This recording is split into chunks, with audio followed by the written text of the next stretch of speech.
researched how to buy shares of Dell Technologies Inc C. Dell is a global computer and enterprise technology company listed on NASDAQ under the ticker DEL. This is an educational walkthrough, not financial advice. To buy Dell, you need a brokerage account. We use eToro as an example to show the steps. After registering, you will need to verify your account, usually by uploading an identity document, and add funds to trade. Use the platform search bar and type the ticker DEL to find the listing. Confirm you select the Dell Technologies Inc C share that trades on NASDAQ.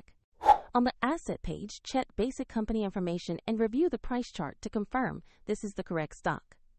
Make sure the listing shows Dell on NASDAQ before proceeding. To place an order, choose Invest or Buy, enter the amount you want to allocate, then review and confirm the order details. If the market is closed, the order may be queued for the next session, and if you lack sufficient funds, the platform will prompt you to add money before confirming. Once executed, your DEL position will appear in your portfolio. For convenience, the example link to eToro is available in the description below.